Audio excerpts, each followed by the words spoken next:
Existem dois tipos de topologias a serem dotadas no sistema de alarme de incêndio.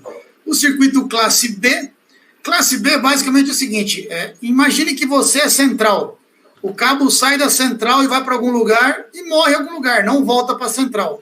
Isso é um sistema classe B, como está no desenho que o professor Vitor colocou. E classe A, imagine o A de anel. O cabo, eu sou a central de alarme de incêndio. O cabo sai, dá a volta na edificação e volta para a central. Esse é um sistema classe A. São topologias que a gente vai ter que adotar e definir para o projeto que a gente vai executar.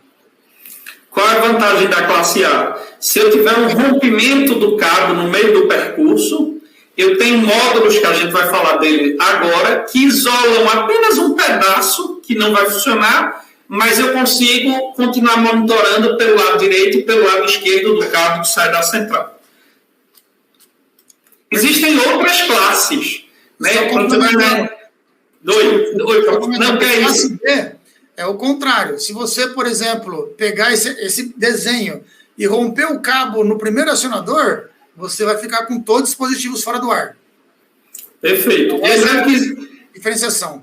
Lembrando que existem outras classes que não estão aqui. Essas são as mais comuns no Brasil. Na NFPA 72 fala de várias outras, tá bom? É importante só comentar. A norma que nós estamos comentando é 17240, que é uma norma nacional. A NFPA, que o professor Vitor falou, 72, é uma norma americana, que ela é bem completa, bem interessante, e é muito utilizada no Brasil. Muitas coisas que a nossa norma não comenta, a norma estrangeira ela comenta. Verdade. Ela complementa a 17240, quando você tem alguma dúvida ou quando falta alguma informação. Perfeito. Módulo isolador. Oi, Júlio. Só uma pergunta aqui, já complementando a outra que você respondeu sobre a boate. Tem uma pergunta aqui do José Jonathan Rodrigues.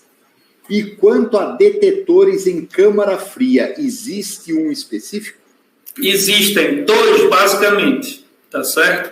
Qual é o problema da câmara fria? Os detectores normais, os detectores pontuais, eles não podem ficar num ambiente que tenha umidade maior do que 95%. Isso pode acontecer na câmara fria. Então, se você instalar um detector normal na câmara fria, esse detector vai dar defeito. Em algum momento vai parar de funcionar, vai dar um falso alarme, alguma coisa vai acontecer que não é o ideal, tá certo? Então, para câmaras frias, eu separo. Câmara fria, eu digo que é até 4 graus, que normalmente os mercados guardam verduras, essas coisas que não existem no meu almoço. Tá bom? Agora, quando a gente está falando de temperaturas abaixo de 0 graus, câmara congelada, é disso que eu estou falando, tá certo? Em câmara congelada, normalmente você vai usar o detector por aspiração e precisa ser um para cada câmara congelada. Porque, como ele tem uma bomba que fica aspirando o ar de cada ambiente, o ambiente ele não pode proteger dois ambientes que possuem pressões diferentes. Senão o fluxo de ar fica prejudicado. Então é difícil, eu não conheço a maneira de você usar um detector só. Quando eu falo detector, ele é o equipamento, certo? E a tubulação que sai dele, ele possui orifícios, cada orifício protege uma área como se fosse um detector de fumaça. Ocorre que, como ela está sugando ar pela tubulação, se eu tenho uma câmera que está ligada e outra que está desligada, elas estão em pressões diferentes e pode não funcionar o sistema de detecção. Então, cada câmera precisaria ter um. Mas também existe o detector de temperatura por cabo. Esse detector também pode ser usado em câmera congelada, tá certo?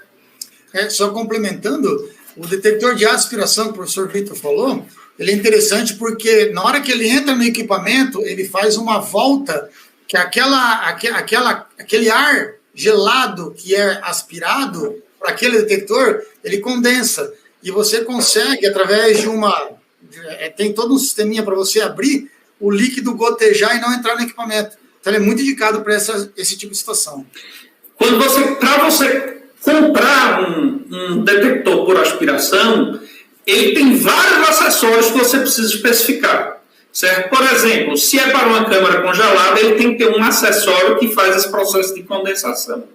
Se você está usando esse detector em um ambiente sujo, como um depósito de farinha, que hora ou outra tem poeiras, existe um filtro prévio que é lavável, que você vai especificar. Então, ele é um detector que, de fato, você precisa de apoio de alguém que conhece bem o tema, e você pode entrar em contato com os fabricantes, que eles vão lhe ajudar com certeza nisso, ou você precisa estudar bastante o detector para poder especificar os acessórios bem direitinho.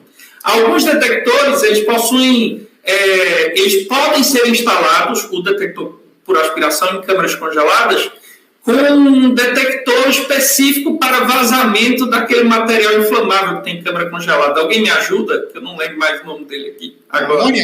Amônia. Então, algumas marcas, elas possuem detector de amônia que funciona junto com o detector por aspiração. O que é importante? Que a gente use equipamento certificado. Então, se ele for certificado para isso, não tem problema nenhum. Só importante uma complementação, eu gosto de falar de valores. Porque o que acontece? A pessoa que está projetando, ela não tem essa noção como funciona. É uma referência, não é uma realidade. Mas se a gente colocar um detector pontual, assim, você vai ter detector pontual de R$500 até R$100, vamos por assim. Um detector de aspiração, que o professor falou, Vitor, a gente está falando de 5, 6, 7, 8, 20 mil reais. Então, ele é bem específico, tá? É bem específico, uma área que tem que ser bem protegida. Não é em qualquer lugar que você vai colocar esse tipo de produto, tá?